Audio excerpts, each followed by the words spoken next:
Hello and good day, Welcome to the Super Good Camping Podcast. My name is Pamela. I'm Tim. And we are from supergoodcamping.com. We are here because we are on a mission to inspire other families to enjoy camping adventures such as we have with our kids. Today, Tim is going to introduce our very special guest. Yeah, which is a weird one. Pamela usually does this, but I don't know. I felt like taking on it. There are a couple of YouTubers.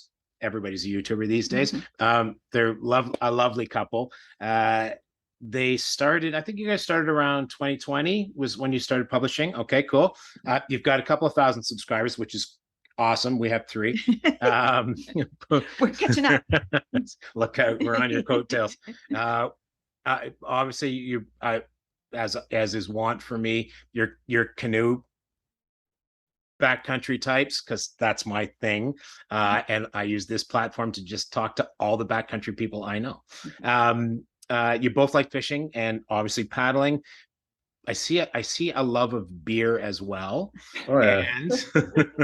And some wickedly cool leathercraft. I'm so blown away by it. I would like to read something if I can. It's a post that you, young lady, put out on January 1st this year. Alrighty. If I can quote it. What post that was, but go ahead. It's long and it's lovely, and it very much sums up what I think of you guys. Okay. Awesome. Cool. So this is an Instagram post. Some may have noticed I've upgraded my Instagram name and I'm not alone. My husband Tunis has also changed his to @Mr. Freak of Nature. Tunis is my husband, my best friend, my co-workers, my teammate, my business partner, my collaborator, and our focus this year is to expand our brand Freak of Nature. Giant exclamation point. Through YouTube, Instagram, and a new and upcoming legitimate leather shop website. We originally chose this name, as some of you may relate, because we are outcasts in what today's normal standard lifestyle is. Introverted to polished city living and advanced technology. We thrive and are happiest in nature, blissfully captivated by Mother Nature's creations. The more time we spend outside, the more aware and respect we feel for our planet Earth. So if it makes us a freak of nature, so be it. Are you a freak of nature? Tell us why. Cheers to 2022, guys. She'll be grand. We are freaks of nature. That's awesome. A long time on that post. We're a part of your tribe. Yeah. Awesome. I'm that's awesome. You much better words than I have. Oh, it took me a long time. I'm not good with words. Well, that was I don't know. It covers everything. I think it's about. So we've done a few of these guest episodes. Plus, we all. I mean, the outdoor community here, it's particularly here in Ontario, in Canada, but in Ontario is. I can never come up with a better word. Robust. We're huge. There's so many people that want to get out and do all the good things, and follow all the leave no trace, all of that sort of stuff. Absolutely. That summed it up. Like that's the thing. You go with your, for me, better half, and you do the good things. So yay. Well, thank you. I mean, I'm glad someone resonated with that post. Oh yeah, no, absolutely, and I'm sure I'm not the only one. There's too many of us out there trying to do good against all the bad that's happening. So, oh yeah, which we're waiting to see if we get a tornado tonight. So that should be fun. Oh no, where are you guys? We're Midtown Toronto. Okay. Oh geez. So yeah, it looks like it's going to go north of us. Fingers crossed. Yeah, fingers crossed. So anyhow, Mr. and Mrs. Freak of Nature, you guys are outdoors all the time. I don't know, because fishing, because you guys are great at it, and a recent chat with Pete Part at Latitudes.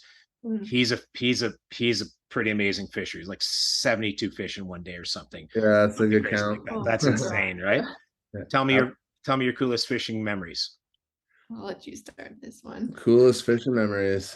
Well, it doesn't mean you caught the most, but like just that one that goes bing. The one that got away, the really big one. I was gonna say there's lots of those. Yeah. I would never say that we're numbers people. Like I said, we do fairly well, or what we think is fairly well, but we like to go to the hard spots, I think is our thing. Roads less traveled. I'm gonna steal it. So where do you like to go? we started fly fishing, and we've done it once in the past, like I think a couple of years ago, but nothing like serious. It was just like a little trip or whatever. But this summer or spring, I guess it was spring. Our friend we met through social media taught us how to fly fish on our spring Algonquin trip, and we caught our first brook trout on a fly rod, which was like, Yeah, I don't know, that is little butterflies and jitters you get. yeah, that It is was absolutely a highlight amazing. moment for sure. He was like, maybe that's big, but it was Who awesome. cares? Brook Yeah. trout in Algonquin. Yeah, well, no. Individual moments hard to say, but like there's, we've been salmon fishing, those are always fun. We love our, all salmonage, trout, char, all that stuff. But yeah, I don't know. I can't think of the moment, but there's for sure lots of them, right? So, but yeah, we absolutely love to fish. I would never say that we are particularly good at it, but we try. And like Britt said, we always go for the areas that are least traveled. Which kind of areas are those? Well, a lot of crown land stuff. So like we'll pretty much go on, like, I'm sure you've heard of the website Fish Online. Mm-hmm. And we'll just look at any kind of stock lake that's in our area, and we'll see like how many fish were there, and we just, you know what, this one looks kind of out of the way. It's about a, I don't know, 4-kilometer hike. I say it's the ones that you don't want to walk to. So ones that don't really have trails, or the trails are very unmaintained, even for like winter travel, right? Whether they're really up hills or there's lots of rocks, whatever, so people can't get their sleds to them. And a rule of thumb for us kind of is we try lake 3 times. If we can't catch one fish in 3 times, it's crossed off the list, and we'll go on to like something else. You got to explore a little bit, right? Yeah. So yeah, Cool. Yeah, no, I'm old and lazy, so I don't do the crazy uphill stony bushwhacking. well, you don't have to not as much. I mean, we tend to I can't say I've done Crown Land. We do, Killarney, Algonquin, Kawartha, hopefully QE2 in the next couple of weeks for maybe a weekend or something like that. But that'll be my first non-operating park trip. So, well, congrats. Yeah, much as I love it and love watching everybody do it, I don't get out nearly as much as I would like to do. They won't let me quit my job. So yeah, we have that issue too. I think that's the issue a lot of people have, right? We can make money off of just doing, well, I mean, I guess you can make money off of doing the things you like or love, but I mean, that's the dream. With how we need to build that. Ditto. I would give a body part if I could pull that off. Yeah. It's a small body part. Yes, I say then you could fish, sure. All right, next. You go. Me? Oh, fine. Okay, so I know you canoe. You're talking about doing like hiking up trails. Do you do hiking only trips? Not so much. No, ironically, that's kind of what when we first got together, we wanted to kind of find our thing. Like we both enjoyed the outdoors, but like we didn't have something that was a mutual activity, I guess you can say. And we thought we were going to be hikers. We were looking into trails, all the gear, the lightweight stuff. And I don't even know how canoeing got into the mix, but like we just completely just like yeah. So we suggested it one year because we both grew up around canoes. Like I used to canoe at my grandmother that lived on a lake. So just in front of their home there, would paddle around the small lake that they had. And Britt's dad or parents used to. He had like an annual canoe trip, but like they weren't big canoers or anything. So they would dabble in it. And then so we've always had an interest. And just from fishing as a kid and all that kind of stuff, the wanderlust was there to always wonder what was around the next bend, so to speak. So we suggested it one year when we were dating and just picked the furthest spot on a map and drove there. And yeah, the rest was history. As soon as we touched the water, we were like, yeah, this is it. Yeah. Good deal. Hiking, it's too much work. Well, not too much work, but too much of the same work. Yeah, like I thought we were going to do it too more, just because coming from a hunting background as well, you're always walking depending on the game that you're pursuing. So I was like, I'm used to walking miles and miles, daily. And then no, just portaging, right? You basically got that too. So it's a mixture. So you get that little bit of hiking in. Yeah, exactly. You get the appreciation for it, how hikers are very particular about shaving that gram there, because in a canoe, it's like, I don't care how much it weighs. It doesn't You matter. get your Oh my fix and God. then you hope for the boat. Yeah. About Yeah. Tune and I is we kind like we spread ourselves too thin when it comes to like doing things on our canoe trips. Like our last trip, we ended up carrying like I don't know Over 100 so much weight. 100 pounds of gear and our boat weighs 60 But pounds. we So bought like chest waders, wading boots, like 2 sets of fishing. We brought like real cast fishing. Why can't I think of it? Spinner rod stuff, and we bought The the fly fly fishing stuff. stuff. So we had so much gear. So like the hiking, portaging part, it's difficult. But we wouldn't do it any other way because we need to do these everything else. with that much weight for sure. And Yeah. so okay, perfect segue. Tell us about the last trip. Where for starters, and what motivated you to lug 100 and some odd pounds of stuff and put a heavy canoe on your head? So the route itself is top secret, just from All right. a buddy from Instagram, Josh, just to protect the fishery, which we can segue into that later. Okay. Stuff we've learned about social media being a double-edged sword. It's beneficial to get people outside and stuff, but people abuse it to try to exploit certain areas. So Yep.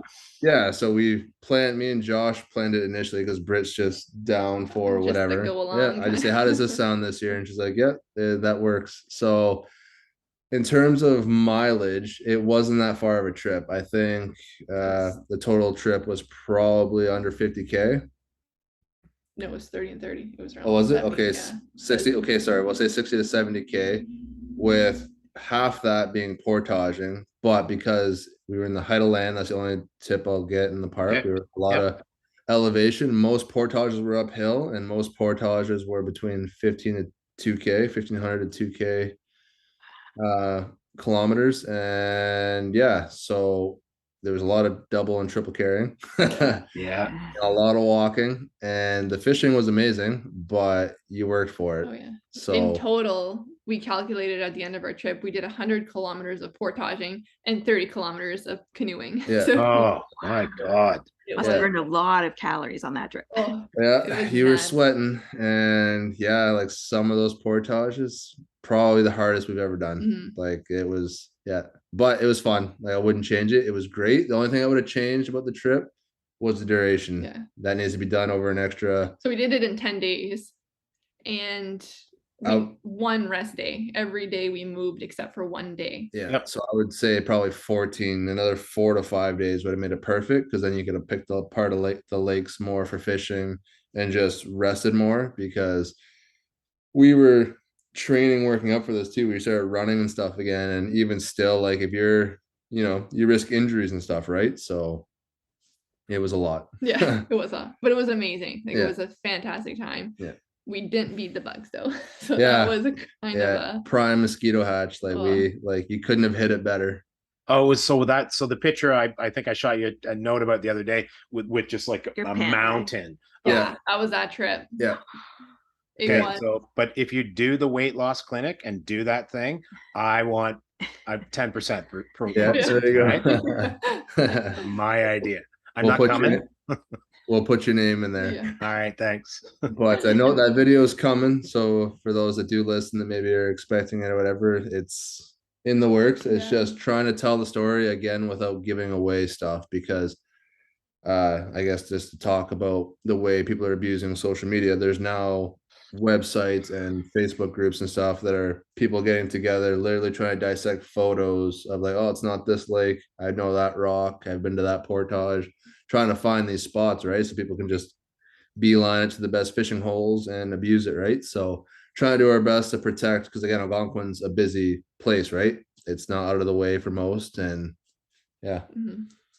A lot of the fishes are a lot of the lakes there are heavily fished. So like the outside, I guess, of the park, you'll get a lot of fished out lakes. Fished out lakes, is that the right word? Yeah.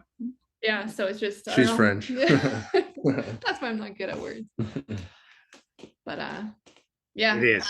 you gotta keep those interior lakes a little more sacred, I think. I think we need to do it for all of them. I mean, the last couple of years have been pretty brutal on all the parks, and I get it. People can't do the things they normally do. Yeah. I think a lot of people just underestimate their own abilities, right? I think a lot For of people sure. think, like, you watch it on YouTube and you're like, oh, it's easy, right? And Yeah, then you get out that's an there. edited video. Yeah. Yeah. Oh yeah. That's not the real trip, Matt. Yeah. And then we also underestimate our abilities, right? Depending on their age and whatever else. People think they're a lot more macho than they might be, or they think they're 10 years younger, or whatever, right? And you maybe strap on the backpack at home right quick and you're like, oh, this isn't too bad. And then you get out there walking 2, 3 clicks and you're like, I can't do this, right? Yep. And you Which start is like, you might be going down that path because I don't know if you guys know, but we're both paramedics and we often do calls in Algonquin Park. Mhm. So we see Oh, no kidding. time and time where people are going in just completely oblivious of what they're getting into. Yep. And then they injure themselves or just are looking for a quick way out of the park. so Yeah, people or are gonna just come abuse save 'em. 911 because we have, again, amazing technology and they got their, SOS button, you press it and they say they're an emergency, then you get there and they're walking out and they just want a boat ride or a helicopter lift out of the park, right? And it's like, well, that's not what this is for. Yeah, no Hope you kidding. send them the bill for that. Yeah. I wish that was still a thing Yeah. sometimes. Yeah, it's at some, we're gonna have another conversation down the road, and Absolutely. that might absolutely be it. Like I know for sure I spotted that Britt was because of the leather belts. Yeah. I knew that you were a paramedic, and I knew you guys worked together, so I figured something along those lines. Mhm. And it's been a thing that I mean, I keep reading stories, whether it's in Paddling Magazine, Explore Mag, whatever, where they talk about the abuse of the SOS systems, like whether it's 911, whatever it is, the rescue systems, and people are like, yeah, but I didn't have the energy to come back out. I don't know for sure that's an SOS. Maybe you should have paid more attention before you went in. Absolutely. Yeah. Start small, right? Again, And better. Yeah. instead of Dude. biting off that 100-kilometer trip, start with a 2-nighter and do 20K.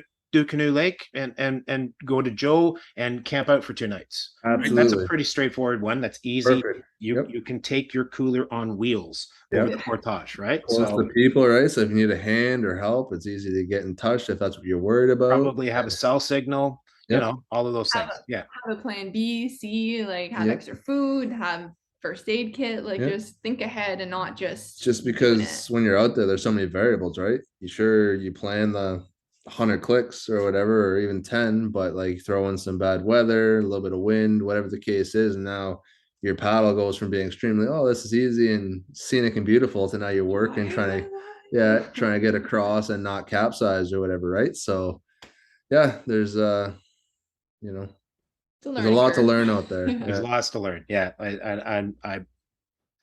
We can spend all day advocating for do your homework, listen to the things, pay attention, read up, try, walk around your block with your backpack on, see how just that short trip, and you get back, it's like, whoa, I'd be all sweating and stuff. Yeah. Absolutely. And humble yourself, right? Your Yep. ability, what you think you're capable of. I mean, don't get me wrong, the human mind's amazing, and yes, you are capable of a lot more, but again, like most people don't unlock that portion. It's Baby steps. Yeah. Baby steps. it goes the other way. Yep. Cool. All right, I'm gonna move on to something else. So I have to know what the story behind the blown out pants is.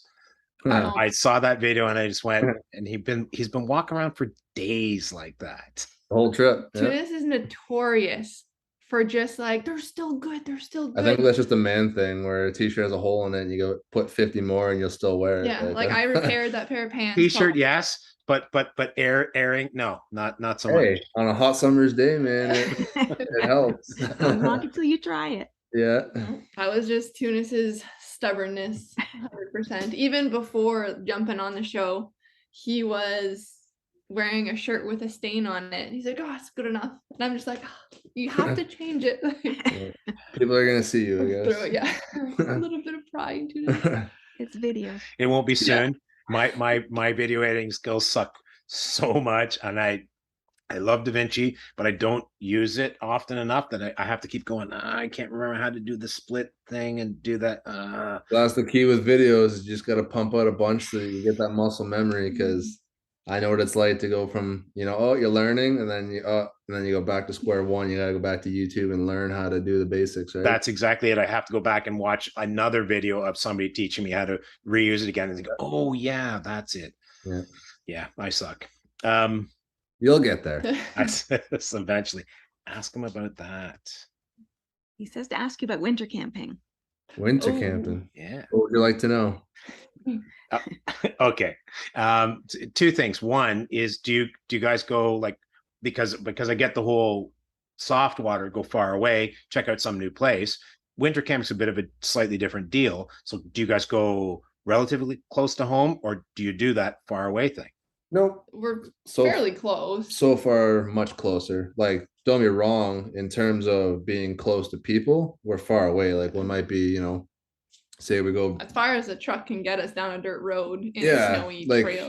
we'll go to a lot of areas that we know that is a great area for that activity or for fishing, because ice fishing is probably our biggest activity in the winter. So that's obviously a component of the winter camping, and that's one of the main reasons we got into it more. Setup, yeah. But so yeah, like we'll go, if we're visiting up in Timmins or whatever, we'll be maybe 200 clicks away from the nearest town, whether it's Timmins or Cochrane or whatever. So you're far away from people, but from the truck, you're probably within a kilometer or two easy. Like, we don't stretch it, because again, I'm sure you guys have seen from canoe hound and stuff, I also have put an axe in my foot, which has humbled me. Yeah, from using these tools my entire life to now, things can happen. So there's a little bit of that, just the comfort of knowing that you have an escape route. But and again, we don't have a snowmobile, we don't have a four-wheeler or anything. It's new to us as well. So as much as we've grown up in the outdoors, both of us, and then canoeing and stuff like that, winter is a whole different beast, right? It's a whole lot more caloric usage. Like, you're burning calories, you're just walking all day. Yeah, exactly. You're pretty much what you're essentially a lumberjack to survive. I'm a lumberjack. Yeah, because like the one time we did go with Britt's dad there, it was minus like 35 or so at night. Like, it was a pretty warm day in Timmins, but it was cold. No, it was freezing. It was like pushing the limits of like comfort. We were up every couple hours stoking restock. Yeah, because we don't have like winter rated sleeping bags and stuff, right? Because all that stuff's super expensive, as you guys I'm sure know. So we have really great shoulder season bags. Yeah, super lightweight, compact, rated to about minus 13 though, right? So obviously that doesn't coincide with minus 35. Minus 35. So yeah, stay comfort, right? You start to get chilly, you have to get up and throw on a couple burners and get it back up the temp. Yeah. But it was cold. Really enjoy it. Really want to get better at it, and also stay close for the filming aspect, because again, it's hard. It's a lot of work, right? And we're not trying to showcase that we're pros. We're trying to show people to get outdoors and show them our adventure, which for us doesn't always have to be, 400 kilometers. Yeah, you don't have to be in the middle of absolutely nowhere to find the solitude and quietness, especially in the winter, that you're looking for. So cool. Well, speaking of winter camping, so the all you YouTubers went out, and how awesome was that? The Rat Pack. It was. And Dennis would say it was awesome. It was such a good so one of the main reasons we got on YouTube was to expand our little, to make a community and to talk to people that are interested in the same stuff as we are, and to learn from them. They could learn from us. The fact that we, for one, got the invite to go to this awesome get together, me and Tune were just over the moon. Super humbling. Yeah, we're just we're little guys on YouTube too, which just shows you again, especially here in Ontario, how everyone's tight knit, very humble. It is a community, man. Willing to help everyone out, because again, you have Joe and Xander, Karina, all these people that are literally impacting people, and they, we're friends with them now, and it's great. Something that you never would have expected, or never would have expected, but you got to put yourself out there. And again, you don't know until you try. And it was even if that was is it the pinnacle, the highest point of our social media journey, it was I'm worth so it. happy with that. It was so much fun. Super it cool. looked like a ton of fun. Everyone you see online is exactly the way they are in person. Yep. Like everyone's fantastic. There's Yeah, I no think Kevin said being out in nature just brings out the The authentic. good people. Yeah, the good Yeah. in people. Yep. there was no fake people. What you see is what you get, and it was super cool. Yeah. Hopefully it happens again. Awesome. Yeah, no, that looked like an absolute hoot. Mhm. It looked like a bit of a haul to get in there, but then Oh, yeah, snowmobiles came out, so that Oh, looked better. yeah. Yeah, it was nice to have the sleds come help some of us. Some people actually walked the whole way, but yeah, it's It was slushy. Like we picked a spot, of course, not knowing what the conditions were going to be like 100%, but it ended up being pretty slushy. So we were lucky to find a flat spot kind of near. for everybody. Yeah. That's the one downside to having 20 plus people is you got to find the space for it. Big spot, yeah. Luckily, again, in the winter, we all camped on the near the shore on the ice, so no trees and stuff were impacted, or as little as possible, right? Obviously, you're cutting firewood, but you're not, destroying clear anything. cutting an entire hillside or whatever, or flat area to make camp. So, yeah. Fun. Cool. All right. So I've been watching multiple posts of extremely cool. I don't know a better term for it. Leather work. I keep wanting to use the word craft because it's so. I'm watching what you do. There's so much work to it. It takes so much finesse. There's so much artistry to it.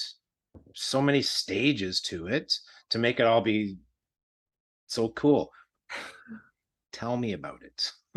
My goodness. So this was like an idea me and Tune had a while ago. So we hunt, and we've always wanted to be able to utilize more of the animal that we kill.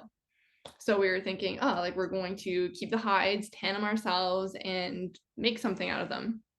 But we have had a few unsuccessful hunting years. So that was kind of not possible. Yeah, it's been a good 3 years since we've had enough big game. Yeah. So, But I was always interested in the the actual crafting part of the leather. So I just decided I'm not going to wait for him to kill something. I'm going to start researching YouTubing. I'm self-taught. We're self-taught off of YouTube. And I don't know, just kind of got hooked. And I go to bed thinking about it, wake up thinking about it. I'm at work sometimes actually working on it. she's a woman of many talents, and it's just another feather to the hat. Like I said, I would say that the leather stuff started with me. It definitely started with So we'll you. start. Well, like I said, that whole animal thing and stuff was something I want to add to the hunting realm, but also just to learn the material just for making little sheaths and products or little stuff around the house kind of thing. And then of course got into her hands, and she just went with it, and just I just didn't know about leather tooling, leather carving, all this stuff. It's just a whole new. Which her as a person, Britt's just a very creative individual to begin with. So all the homebody skills, sewing, cooking, a lot of stuff. She's very adventurous and just very she touches it and it's oh yeah, here's a quilt, and just starts making stuff. And then sure enough, this happened, and it's well, you've got a real act for this. And she just it kept started going. off as little hobby for ourselves, and it's kind of getting to the point where I would like to completely not be a paramedic anymore and actually make this my full-time job, which I know is huge and very ambitious, but I'm pretty I think it's gonna happen. I think I can do it. It starts with a dream, right? And then you just got to work at it. So, and I'm very fortunate that I have a very flexible schedule with my full-time job, so I can work at the leather craft on my spare time and days off. And full time for us is only 13 shifts a month, so you got enough time to do your side hobbies. But yeah, so we're trying to kind of brand ourselves, which has been difficult, very difficult to kind of get the outdoor Freak of Nature channel to the leatherwork Freak of Nature. And we're actually working on a leather channel for the Freak of Nature leather channel. I don't know how to say that. Well, tell them what the business is first. Well, so the business name is Freak of Nature Co. now. So the brand is still Freak of Nature, but just add the company portion to it to separate the adventure portion from the leather side. Yeah, leather business side of it, so people can kind of distinguish the two. Yeah, and I've been our YouTube channel has been acting kind of like a what's the word I'm looking for? Conduit. I'm not sure. Conduit. It's like something to help move Yeah. Kind of a things lead towards. in, Yeah. kind of a lead Yeah, in. so like I'm getting a lot of people asking and requesting for stuff that have been watching our YouTube. So like it's just nice because I enjoy making stuff like axe sheaths and knife sheaths and like belts for like the outdoors, and I want to make it for people that go outdoors. And that's just the clients that I'm getting, and it's, I don't know, it's really fun. I don't even know, like my words are all lost because I'm just so excited about it. Well, that's great though. I think that's part of the whole being an artist thing. You know, it has to come out of you. So getting it out like that it's awesome. It's awesome. And it makes perfect sense. Like I'm looking at the sheaths and I don't know what the axe covers and all that sort of jazz. Belts are again a perfect one. What did I see? I think you did like a sling type one for maybe for your walkie or at work or something like that. I did. I thought that would be a great one too, just for, the additional crap that you stick in pockets and stuff like that. It'd be nice to have it more accessible rather than trying to dig it out of your pocket. I think that's awesome. Oh yeah, I have so many ideas, but it takes, like you guys had mentioned earlier, it takes a lot of time to do one thing. There's the drying processes, there's different layers of like And then coats and there's stuff. also wanting to perfect what we already know to make it more, more showroom quality, or like the polished finished product to sell, right? Because we want people to be happy with what they get. And then Which is probably something I'm struggling with right now. I think it's like the biggest issue I'm having is trying to make my own brand while also trying to do custom orders for people. I'm trying to like find the time to manage both because I enjoy doing both, but I do have to think about our brand. Mhm. So Yeah. it's challenging. We have a lot of ideas. It's executing them that's tricky. Well, it's that, and Yeah. it's also where we don't own a home, so we rent, so we don't have a lot of square footage. Like It's in literally, their office. yeah, right there is where all the magic happens, right there, right? So eventually there will be machines and stuff that'll help us, speed up these process. tasks, whether it's just like dies and presses to cut out the templates, and then you just got to start sewing certain bits together and speed it up, where right now everything's done by hand, right? So you literally got to trace Punch every it, cut stitch. it, polish it, do all your little, conditioning steps to get to where it is. So yeah, it takes a while. Yeah. Yeah. Well, that's probably part of certainly probably part of what I find alluring about it is because it's all done by hand, especially the stitching, like whether it's pounding out you're carving all the designs, all that sort of jazz. But I keep thinking about, because we won't get it. In a previous life, I've had to work with leather and stuff like that in a few things. I know what stitching it by hand's like. That's brutal, man. I spent so much time just bleeding from my fingertips and stuff. Oh yeah, It's just insane. Oh no, I can't. It's like, yeah, as soon as we could afford to buy even just the crappy little handheld stitcher machine, yeah, all the money out of my pockets. Here you go, get it. I cannot wait to have something for the stitching. I mean, enjoy the little jobs, but like I did like a book cover, which just like took me forever because I had to go around the entire edge of the book, and it was nuts. Laptop cases, some stuff like that, and it's a lot of and back your and forth, string back is and forth. very, very long, so you're just weaving through this like 8-foot string. It's Keeping your upper body in shape, lots of good movement, lots of flexibility. Exactly. Yeah, I hear you, man. All right. That's it for us for today. Thank you so much for listening. Thank you so much also to our very special guests, Tunis and Brittany from Freak of Nature. And I'm Pamela. I'm Tim. And we are from supergoodcamping.com. Please do visit us on our website. Feel free to email us at hi@supergoodcamping.com. That's hi@supergoodcamping.com. And please connect with us on all the social media. And we would love more than our 3 subscribers on YouTube. Bye. Bye.